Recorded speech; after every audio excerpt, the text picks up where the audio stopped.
keluarnya Dajjal.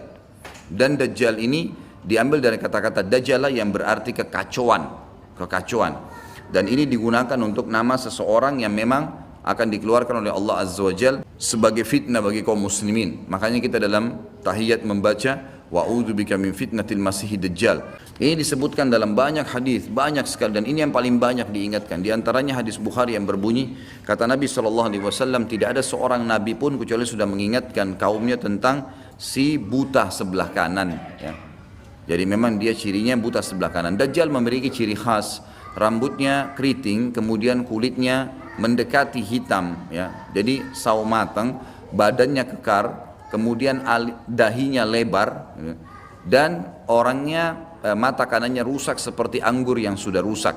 Dan kata Nabi SAW, ingatlah dia akan mengaku sebagai Tuhan dan ketahuilah Tuhan kalian Allah tidak buta sementara dia buta.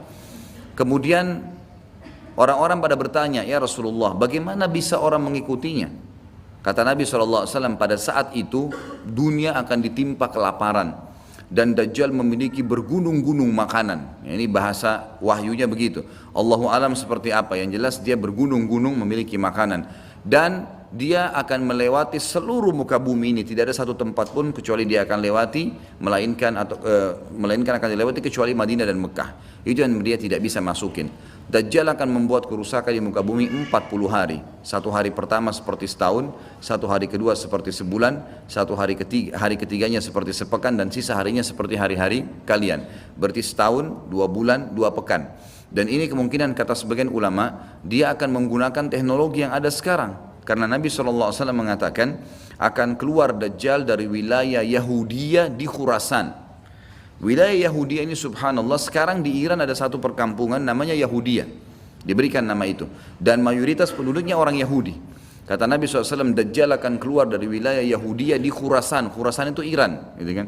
Dan sekarang ini sudah ada, semua ini ada. Tidak mungkin salah sabda Nabi SAW. Dikatakan akan keluar dan diikuti dengan 70.000 orang Yahudi. Dan sebagian ulama hadis mengatakan pada saat itu teknologi sangat canggih seperti sekarang, lebih canggih lagi, gitu kan? Sehingga Dajjal mengelilingi muka bumi ini dengan 1 tahun 2 bulan 2 pekan itu sudah kelilingi seluruh dunia.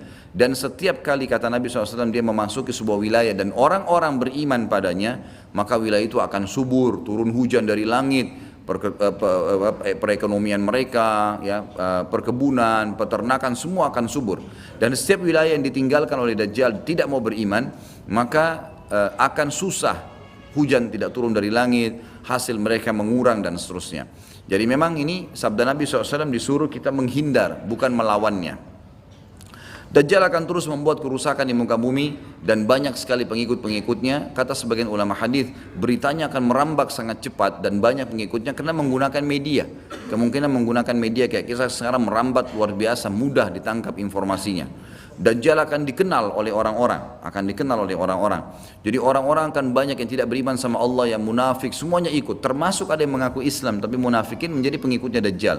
Ya. Kemudian Dajjal akan keliling terus di muka bumi sampai dia tiba di Madinah, yang diceritakan kota Madinah, dan dia tidak bisa memasuki kota Madinah karena di setiap pintu gerbangnya ada malaikat yang menghunuskan pedang, ada 2 malaikat yang menghunuskan pedang dan menghadangnya, maka Dajjal pun tidak bisa masuk. Allahu alam bagaimana ini terjadi, tapi ini sabda Nabi SAW.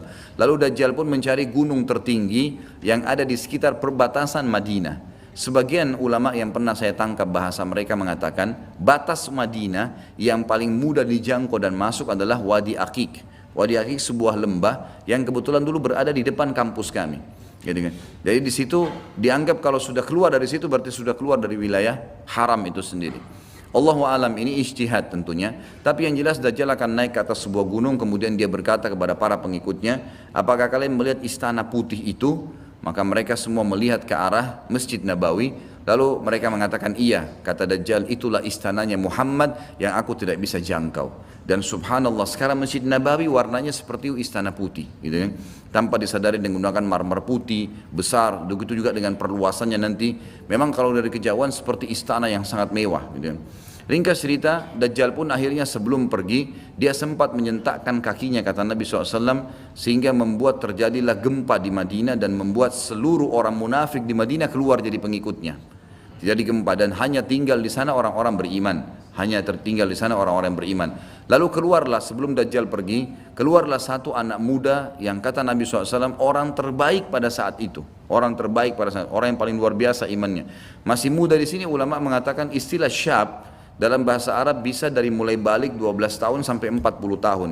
Nanti keluar seorang anak muda yang diistilahkan syab antara umur ini, kemudian keluar dan sempat melihat Dajjal. Maka Dajjal pun mengatakan menangkapnya segera dan mengatakan saya Tuhanmu. Maka orang tersebut mengatakan kau adalah Dajjal yang telah diceritakan oleh Nabi SAW. Karena dalam hadis yang lain dikatakan setiap orang mukmin bisa melihat di dahinya tulisan kafara yang berarti kufur. Dia bisa membaca bahasa Arab atau tidak, tapi dia akan bisa membaca dengan hikmah Allah.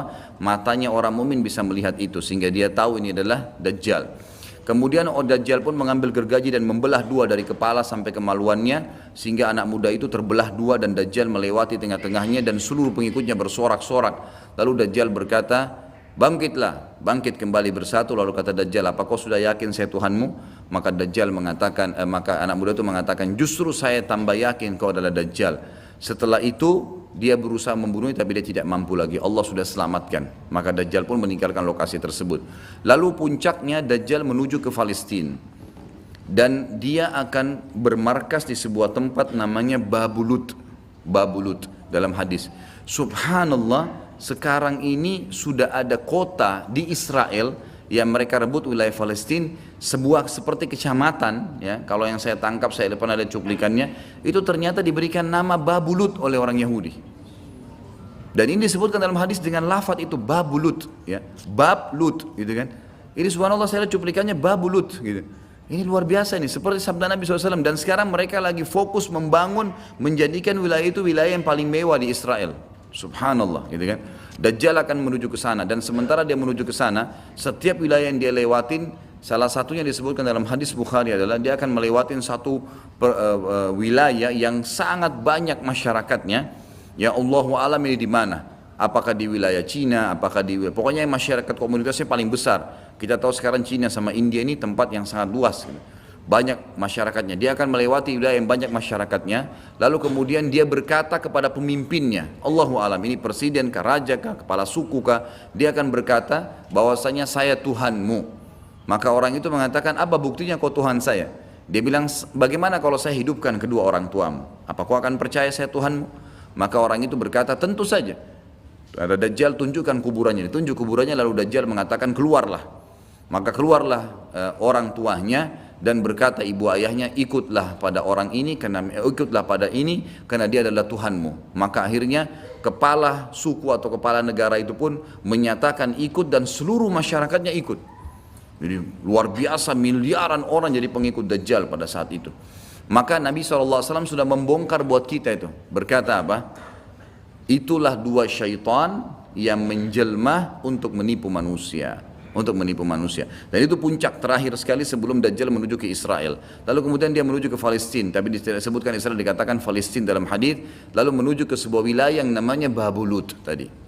Lalu Dajjal berpesta pora di sana dengan pengikut-pengikutnya mentuhankan dia. Dia berikan makanan, kaya raya, segala macam dia bisa lakukan, fitnah, gitu kan.